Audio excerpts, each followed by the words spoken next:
hello everybody. Welcome to the first in our series of the Bookcase Presents online events.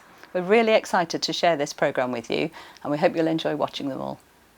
It's a particular pleasure to welcome Catharine Arnold here today as our first speaker. Catharine is a highly acclaimed author and historian, and we've been very lucky to have her on our patch for all these years. I'm sure lots of you are very familiar with Catharine already from her appearances at our book festival.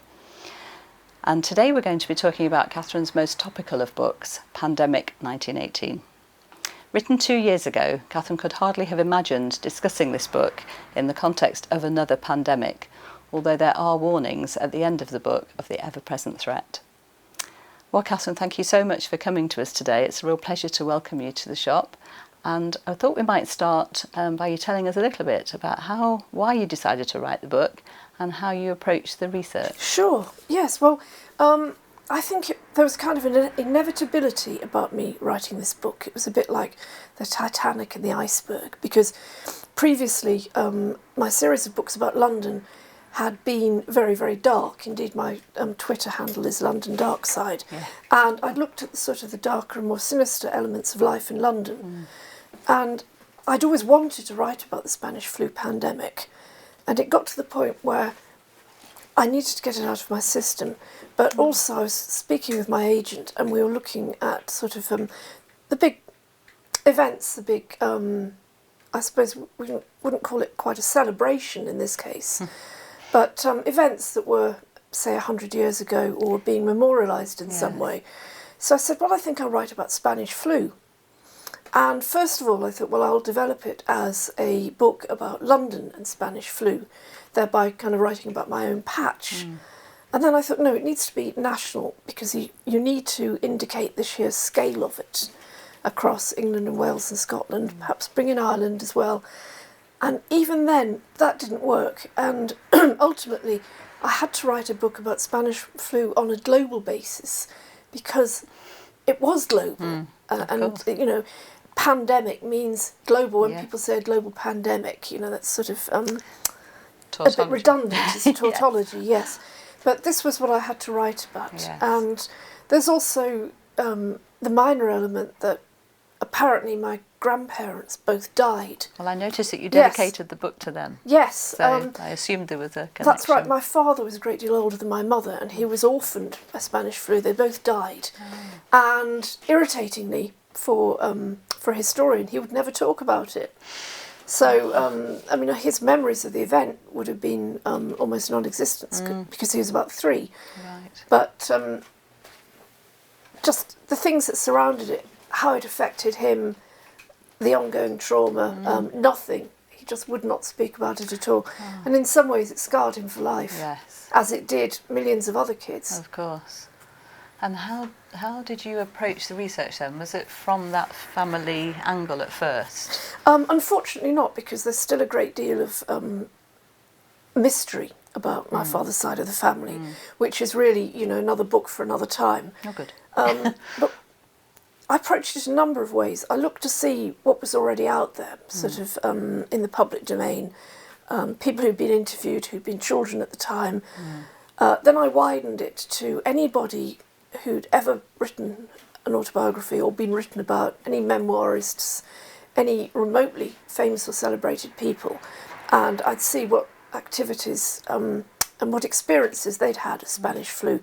I also looked at many history books about the period to get a sense of the things that influenced it, because of course taking place at the end of World War One was a significant part of its impact. Of course. I also looked at memoirs and diaries in the Imperial War Museum, and I didn't get to travel very much. You know, my research in practical terms was pretty much limited to London and around, simply because I didn't have the budget to go further. Okay, yes. But you do, in the book, we travel very much, don't we, through the story, what struck me so forcibly on the second reading, so I'd read it when it first came out, and then of course I've reread it to refresh myself, and you've created this really fantastic mix of forensic research, but with all these human stories, and I think that just works so well,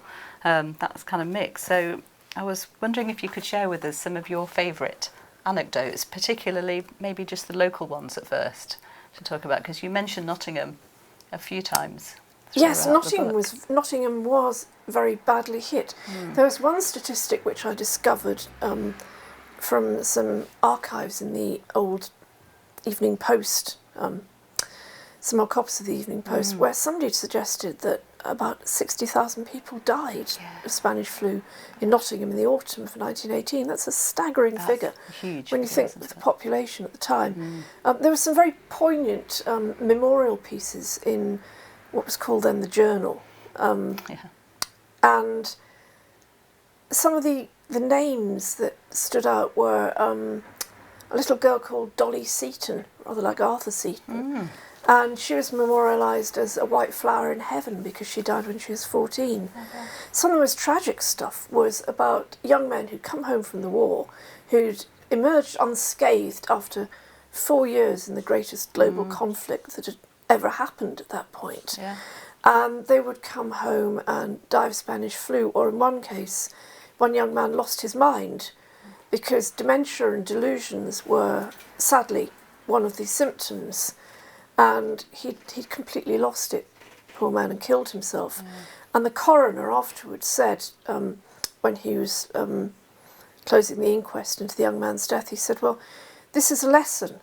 When you have flu of this severity, you need to rest up, you need to give into it and take it easy. Because if you just try to keep going, as this young man did, you are in danger of actually losing your sanity. Gosh.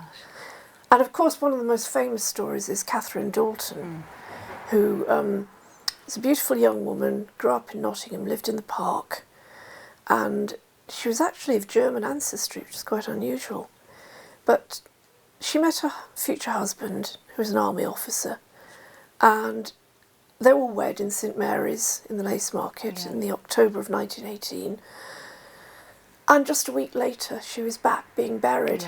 They'd gone to Bournemouth on honeymoon, and she'd been taken ill, and a week later it's her funeral. And her family was so distressed that they put up a memorial window to Catharine Arnold Dalton, and you can actually see her in the memorial window in the stained glass in her Nottingham lace wedding dress and veil.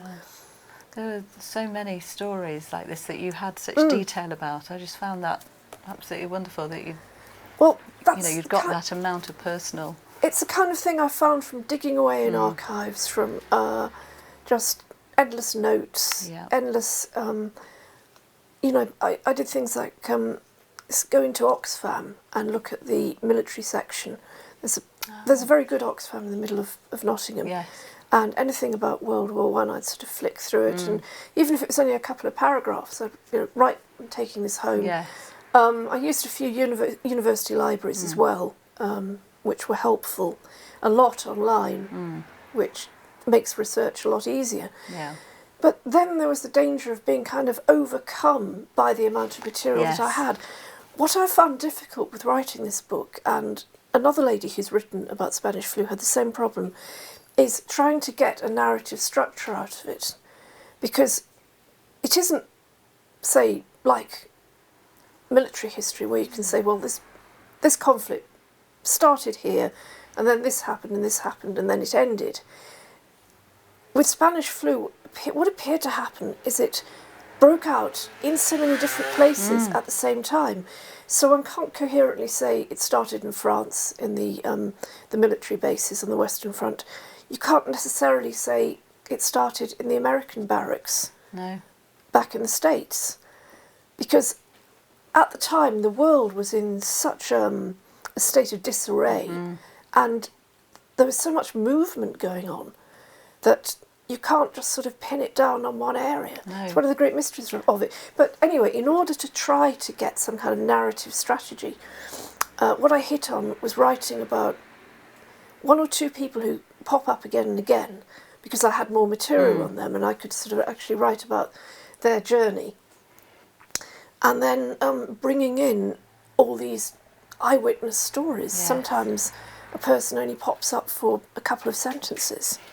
But it's got a sort of detective element to it, I found. It does. It had that feeling. Well, You were uncovering this I story. wonder about this because at the same time I was writing a detective novel. Well, yes, quite an old school detective novel in some ways. And I've been working on that, and the same kind of strategies that you use with that to sort of introduce clues and move the action on a bit. And then there's a discovery, and then another discovery. Yes. And I think I was using very much the same kind of that plan. created a fantastic Yes. kind of atmosphere, and also quite a sort of a ghostly atmosphere too, with the spectre of the Spanish lady, as you called her, you know, floating through the chapters, kind of wreaking havoc wherever that's right. she went. I mean, I'm not the first person to envisage her as a Spanish lady. No, it was fascinating. This was something that kind of developed as a trope at the time. I suppose today we'd call it a meme. Yes. But the cartoonist swiftly came up with this image of a Spanish gypsy woman, a flamenco dancer, with her mantilla and castanets, a big skirt and everything. And instead of having a normal woman's face, she's a sort of lady grinning skull. Yes. So very macabre and very, in some ways, quite misogynistic image. Yes. But at the same time, without, I don't want to sound pretentious, but at the same time, she seemed to sort of occupy this almost, this stance of being something from classical mythology. Yes. You know, she was a fury. Well, I think that's what's or so fate. Yes, Yes. so wonderful about the book is it has all these strands and elements, and it's just a fascinating read. I absolutely loved it. And then you've got some very famous characters who appear in the book, and you really cleverly you start a story, and then gradually it appears who this person is that you're talking about. I'm thinking of Walt Disney. Oh yes, which really surprised me. You know when that was revealed. Just a little cameo. I think he was called Wiz or Diz or something. Diz, that was it. Yes. Diz, just a young lad called Diz Yes. who wanted to go to the war, but his parents wouldn't let him. Yeah. So he became an ambulance driver, and he became infected but survived. And of course, he grew up to be Walt Disney. Yeah. Then you've got the Marx Brothers, Yes. who were touring in Chicago, and they were planning a new show called The Street Cinderella, and it wasn't a classy production by any means. They were having to get girls from the local Woolworths to come in and work as extras. But they thought, well, this is like a show, vaudeville type show on the stage, not a film. But they thought, well, we'll do the best we can with this. And they played it one night in Michigan, I believe it was, and it absolutely died the death. Because you can imagine the conditions, even though the Marx Brothers are still hilariously funny, even when you don't really know what's going on, they're still hysterically funny. But try and get that atmosphere in a theatre when it's one seat with a person in it, one seat empty, and wearing masks. And any charisma that they might have possessed just disintegrated. Well, this is what the theatre is facing right now. Exactly, isn't yes. it? You know, and how to create that atmosphere when they are able to reopen again is going to be It's going to be a big huge challenge. I'll be interested to see how they manage at the Playhouse with that. Absolutely. Yes. And did these sort of characters that were well-known names take you by surprise as you uncovered those stories? Yes. Or were you specifically looking for famous names? No, or? I was... No. What I do is I quite often look through indexes. Or I'd think of a person who was around at the time. With some, it was quite easy. David Lloyd George, for instance, who was the Prime Minister at the time, he contracted Spanish flu when he was in Manchester, receiving the freedom of the city. But the reaction to this was interesting, and earlier in the year I did some work on that, comparing it with when our Prime Minister, of course, apparently got COVID. Yeah. And it was a question, with Lloyd George, it's a question of, do we tell the public? Because if the newspapers had gone public with this, and it had emerged that the Prime Minister, the wartime Prime Minister, was dying of Spanish flu, just think of the morale boost for the Germans, and think how devastated the British public would be. It made me wonder how that would work today with the media, because the relationship is so different now. I think that it seemed like the media were more governable, or they respected the fact that they were being asked not to. It was interesting because the interview I did about it was with a young man from the Telegraph, and obviously it being the Telegraph, it was quite pro-Tory. And I said, well, I'm not normally a supporter of Johnson, but obviously I wish him the best. But I think it was interesting because the fact that he'd got it really brought it home to people. Yeah. But not that I wish to criticise him in any way personally, but there was the fact that he'd been out shaking hands and associating with people who'd got COVID quite recently. So I suppose, if anything, it was instructive to all of us that this is highly contagious. Exactly. And even if you're Boris Johnson, you can get it. Exactly. No one's above it. Don't mess with it. No, quite. Yes, it was a stark warning, really, wasn't it? Obviously, we've been emailing each other about what we wanted to talk about today, and I was struck by the fact that you mentioned that so few writers have really covered the Spanish flu, as we're calling it, and what did your research shed light on about that? Why didn't they? It's really curious. I mean, I'll start with the people who did. Catharine Ann Porter wrote a wonderful memoir about it called Pale Horse, Pale Rider, where she fictionalised her experience of it. She was a journalist on I think it's called the Rocky Mountain Herald in Colorado at the time. In later life, Mary McCarthy, the author of The Group, wrote about the experience of being orphaned by Spanish flu and being brought up by her rather grim aunt in Minneapolis. But that was in later life. There's a brilliant writer called William Maxwell who wrote a memoir about it as well. But again, much later in life. In fact, he worked with McCarthy on The New Yorker. And then there's Thomas Wolfe, not to be confused with the more modern Tom Wolfe of the white suits, but Thomas Wolfe was your archetypal great American novelist, died young of TB. But in Look Homeward, Angel, he writes about his ne'er-do-well brother succumbing to it in the most tangible, sort of visceral and emotional way. It's really, really heartrending. And of course, John Steinbeck, he contracted it when he was 17, nearly died, and the local doctor laid him out on the kitchen table, gave him some very basic anaesthetic, opened his chest and took out his left lung. Yes. Because it was full of pus, basically. And he was never the same again, and it's hardly surprising. No. But it seemed to alter his personality. One of the things that I noticed was, and there's plenty of medical evidence for this, many people who survived Spanish flu had a legacy of heart disease, depression, mental illness, what they call the nervous diseases, like Parkinson's and so on. Because it, as with COVID, it absolutely wrecked the system. Yeah. And sometimes it was years afterwards before people realised the damage that it had done. When it comes to people not writing about it, it's very curious. I think because when you write about anything, you kind of, for me, nothing has actually happened until I've written it down. But you sort of give it a life of its own. Yes. So I think there's a great reluctance to remember it. It has been known as, the great forgotten pandemic. Yeah. Because I think it touched so many people's lives, and they found that so traumatic. Maybe a bit like, soldiers coming home from the war and not sharing what had happened. It's just too painful. Yes, what we now call post-traumatic stress disorder. Yeah. And one of the things I became interested in, but there's never enough time to write about everything, was generational trauma, which is what the psychologists call it now, which is the fact that if, for instance, half your family has been wiped out in the Holocaust, it has an effect on you as the next generation, or even the generation after, because it's an existential crisis. It's something so horrific. Yes. And I found something quite similar with Spanish flu survivors, like my father, who were traumatised by it and passed it on in certain ways, passed on that uncertainty to me. But maybe you've kind of exorcised it. Well, let's hope so, by writing. Yes, but if you think of that happening across an entire generation, then it explains a lot of behaviour. It explains, again, why many people just would not talk about the war and would not talk about anything to do with it. That's right, yes.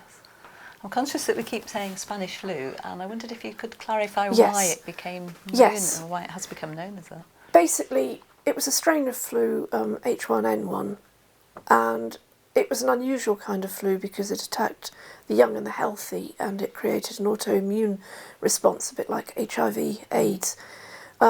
but it's called Spanish flu not because of Spain itself, but because the first high-profile victim was the King of Spain, Alphonse XIII. He survived, but some of his cabinet died. But Spain was neutral at the time, so they could talk about it openly in the newspapers. This is something that couldn't be done so much in the United States or in Britain, where a form of censorship existed, because again it was a question of national morale. If you leaked the news that, as well as losing your loved ones in the First World War and the Zeppelin raids and the food shortages, if you leak the news that there's also, oh yeah, there's this killer disease going round, yes, which could take up your entire street, it's not going to make people feel happy.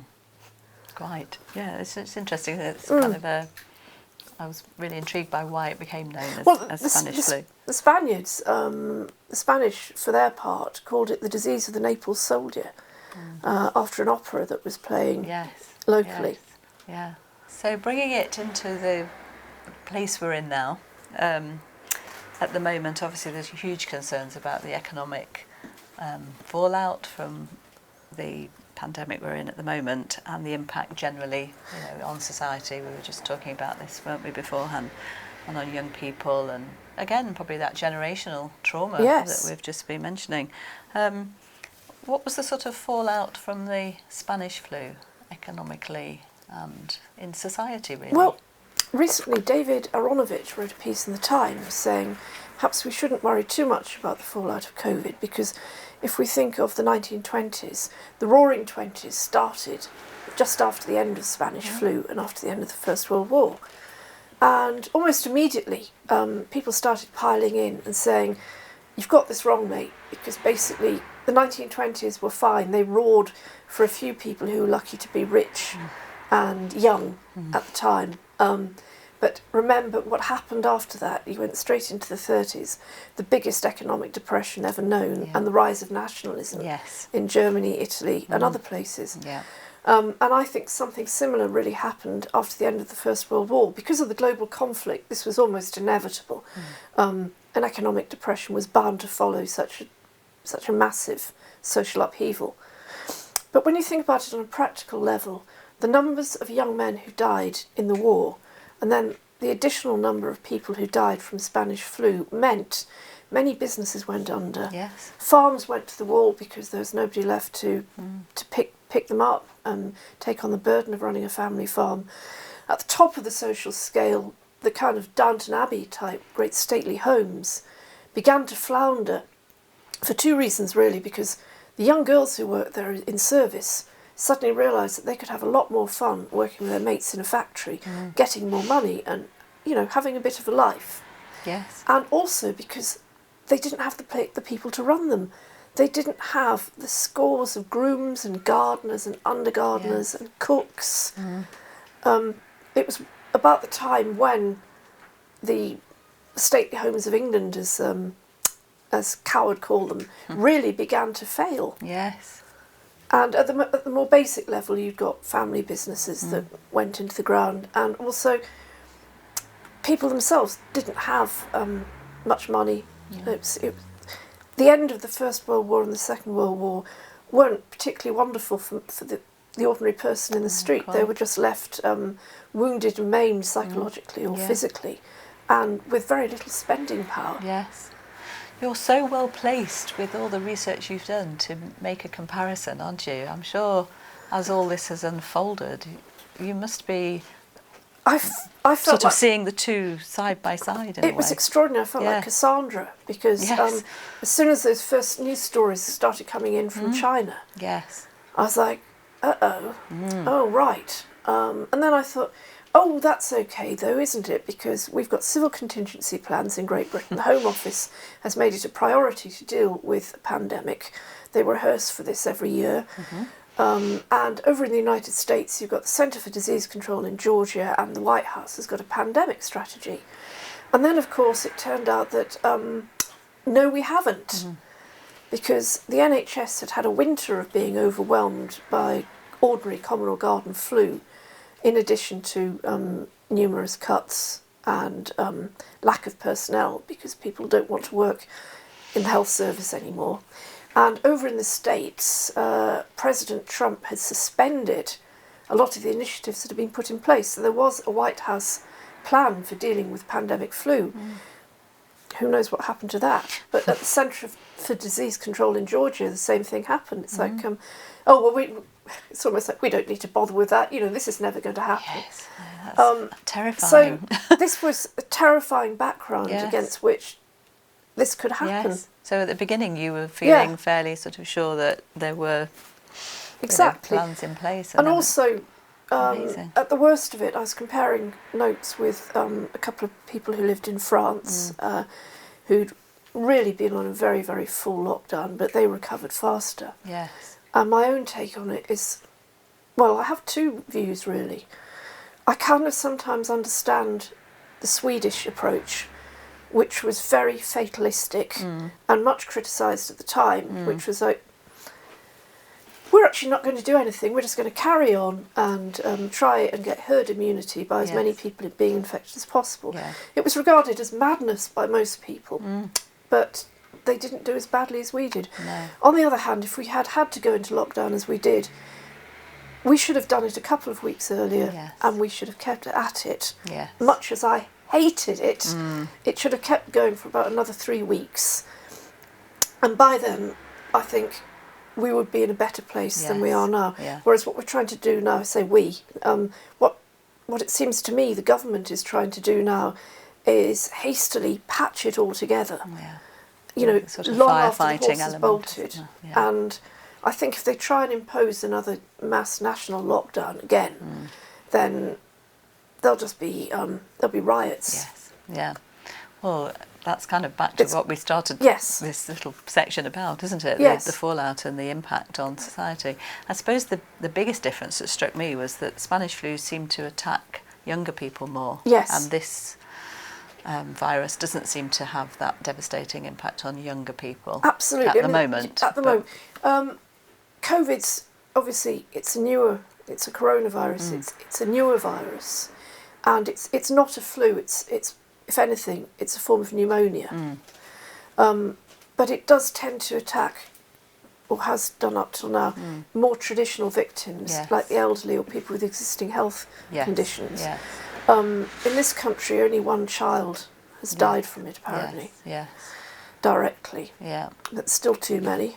Exactly. But the thing with Spanish flu, what made it so unusual was that the young and the healthy died most. Pregnant women, because of course you've got two systems fighting for their lives. You've got the mother and you've got the baby in the womb. Yes. And they're both bodies are fighting against this terrible thing. Sort of the speed of death was so shocking, wasn't it? People just seemed to suddenly fall down and die in the street. Shockingly contagious. I could walk out of this shop and just collapse in the street, which is horrifying. In some ways, people didn't quite understand about how infection worked. I mean, they were only just getting to grips with the idea of what a virus was. Yeah. And they didn't really get to grips with viruses until the invention of the electron microscope, which was in the 30s and 40s. Yeah.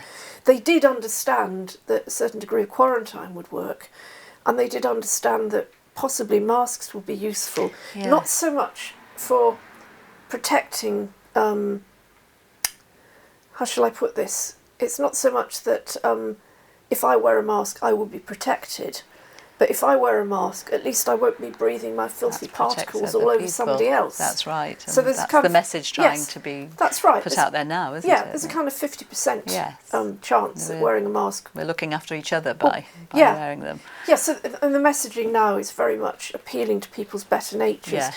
The only problem with that is that not all people have a better nature. That's always a problem. Some people are just selfish and thoughtless. And not following the messages at all, really. Yeah. Sometimes you get older people being very fatalistic, saying, well, I don't care, like Max Hastings, I've lived my life, I'm happy to go. Yeah, great, thanks, Max, but I don't want you to kill my granny. A lot of other people around, exactly. Yes. And the cover of the book, as we started to mention masks there, obviously shows this image of the mask. Would you like to talk a little bit about the mask element of this? And there was a sort of anti-mask movement, wasn't there? I mean, the mask really, before our own experience with COVID, masked faces really were the take-home message of Spanish flu. if you were asked to do anything, say a programme about Spanish flu, the first thing I'd do is look for some pictures of people in masks, Right. because in many parts of the States they were mandatory. Policemen wore them to direct traffic. In Seattle, you couldn't get on a tram without a mask. Yeah. In San Francisco, Mayor Rolfe imposed them in the October of 1918 when there was a particularly severe outbreak. And most Friscans were happy to go along with it. But some people forgot, for instance, to get across the bay, you had to get a ferry, and you weren't allowed on the ferry without a mask. So people would be there at the side of the ferry, you know, selling masks for all those basically commuters who'd forgotten to bring one. Yeah. But it wasn't popular in all circles. There's a lady called Mrs. Harrington, who is a Republican and a suffragette, and one of the first women in America to qualify as a barrister or an attorney, as they call it over there. So, powerful figure. And she declared that being told to wear a mask by the mayor was unconstitutional. So she actually started this party called the Anti-Mask League. And part of this was to burnish her own reputation and raise her profile, because she wanted to go for, she wanted to be known at senatorial level, basically. Right. And they had the Anti-Mask League had a few meetings, and they were composed of politicians and crackpots and doctors. Some doctors were saying, well, what about fresh air?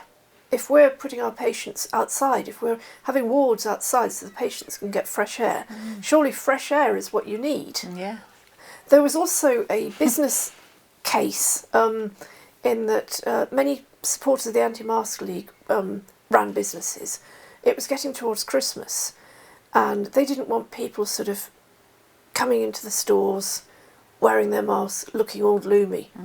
They wanted to create Yes. a zingy atmosphere where people would be out happily buying things, and you can see that today. Yes. With browsing, as somebody said on you and yours this morning, browsing in the stores now, it's just not where it's at. It's No. not an enjoyable experience. No. You just go in It's like a problem gorilla. from a Yes, retailer point exactly, of view, I would tell you. Yeah. Yes. Yes. You're not going to get so many people coming in and No. sort of picking things and up. staying for Yeah, long, which is a shame. It is.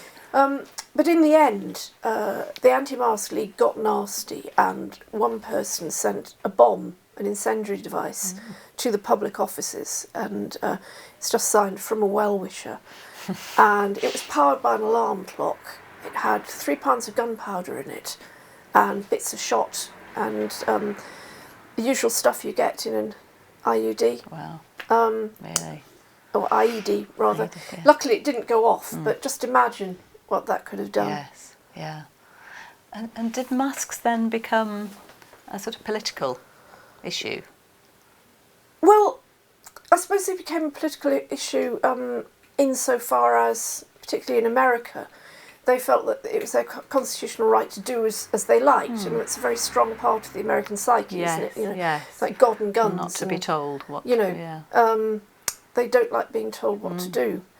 Whereas over here, I don't believe they were mandatory, but people wore them anyway. Yes. There seems to be from our experience, a willingness by members of the public to wear them. You know, certainly that I'm seeing. No one's resisting, because we understand that it's essential Exactly. to help everybody else. And it's a requirement. So if somebody says to me, you can't go into Sainsbury's without a mask, I'll be okay then. Yeah. Though it will be an interesting experience to go to the cinema in a couple of weeks' time. Yes. And sit there in a mask. Yes. That will be That's quite kind a of test. strange. Yes. There are some wonderful photos and images in the book.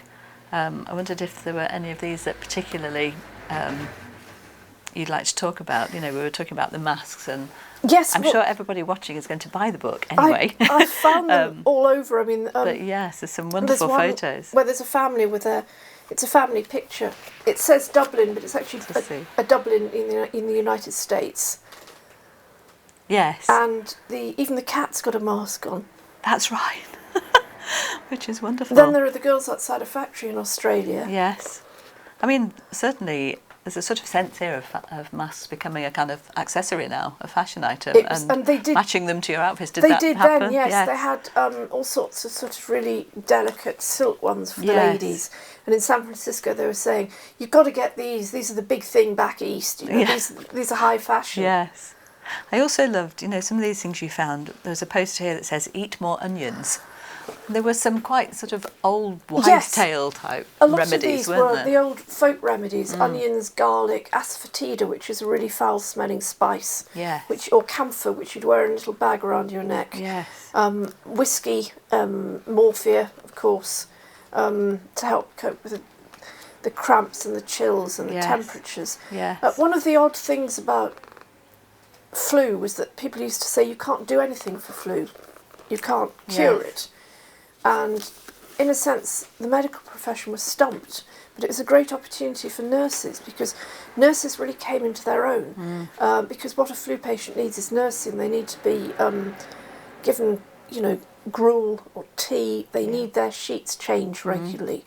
Yes. They need to be hosed down in some cases. It's very physical. Yes, nursing, it's very wasn't physical it? nursing. Yeah. But also, it was a great opportunity in the United States for women of colour, because there'd been a ban. Women of colour were not allowed to be nurses. And then by 1918, when they were absolutely desperate, the government were like, this is ridiculous. We need to recruit black nurses. Right, gosh, fascinating. And when you think of what they contribute and what they've contributed over the years, it should have been a lot sooner. Quite, well, as in all these cases. But Catherine, pictures... carry on about the pictures. One of my favourites is the influenza pandemic window at the Royal London Hospital. Yes.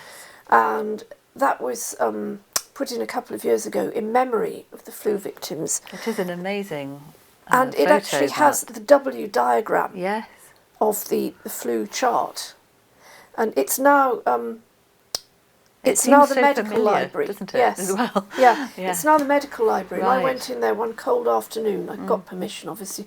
I wanted to see it. This building had originally been the chapel, and by the time I got there, it was the medical library. So we went in, freezing cold, Saturday afternoon in the East End, and there were all these medical students sort of sat around reading, taking notes, looking at their phones, and it was just beautiful to think of that younger generation of students carrying on the traditional work. Yes. Because the Royal London Hospital is in a very deprived part of London, and as with today, the majority of victims of Spanish flu did come from the most deprived backgrounds. Yeah. That's another sad parallel, yes. isn't it? Oh, Catherine, it's fascinating. There's so much to say, but perhaps we could finish this part with a short reading. I'm sure you've got all sorts of favourite bits, but I've got so entirely many. Up to you. Yes. Whatever you would like to read, we'd love to hear. This bit is about some schoolboys in New England, and it's based directly on some interviews that were recorded some years ago. One afternoon, Francis and his friend Elliot followed another boy, Everett, down towards the New Calvary Cemetery. "Want to come along?" Elliot asked. "Want to come watch funerals?" "I do it every day." Francis had never attended a funeral, although he had seen many through the classroom windows, but he found himself unable to turn back. We wandered down the main path, past the brown and grey stone monuments, past carved crosses and sacred hearts, and triumphant stone angels with impassive granite wings. Then the path ended at a dump, and Everett turned right through a thicket of ground oak and speckled alder, holding up his hand in warning. A funeral was going on directly below us. Around the raw earth of an open grave, a group of mourners was huddled together like a flock of bedraggled birds. The fumed oak coffin had been set beside the grave, and a priest in a biretta stood by its head, even as we looked down, making the sign of the cross. Then the others began to file past, and some of them stopped to pick up a bit of earth, which they scattered on the coffin. Just behind them, two workmen appeared, with ropes fastened in a sling. A heavy-built man with white hair and florid features stopped at the grave's edge, shook the damp clay from his fingers, then glanced up to see us peering through the alder bushes. "Get out of here, you!" he shouted, his face turning scarlet. "Get out!" Just one bit more. So the boys hide behind the bushes, and then they make a horrific discovery. They find Exhausted gravediggers, hopelessly trying to keep up with the backlog, dumping the corpses out of the coffins and reusing them. As the boys emerged beside another open grave, a gravedigger just climbed out and stood with his shovel behind him, lighting his pipe. He was an old Italian with a drooping moustache, wearing a shapeless felt hat with a turned-down brim. The gravedigger stared at us with shrewd, uncomprehending eyes, then took his pipe out his mouth and spat again. "Ah, you boys are going to go home," he said thickly. "You no play here. Go home!" That's such a fantastic reading, Kat, because it's the perfect example of the very, very human stories and that detail that you found. It's wonderful. Thank you very much. That is a great passage. It's like something out of Stephen King. Isn't it? Yeah. I know, yeah. Thank you so much, Catherine. That's been a really fascinating and illuminating afternoon. It's been a real pleasure to have you here. Catherine has very generously said that she'll sign all the copies of her books, and they will be available at the bookshop, of course, and on our website. So do see the details in the description below.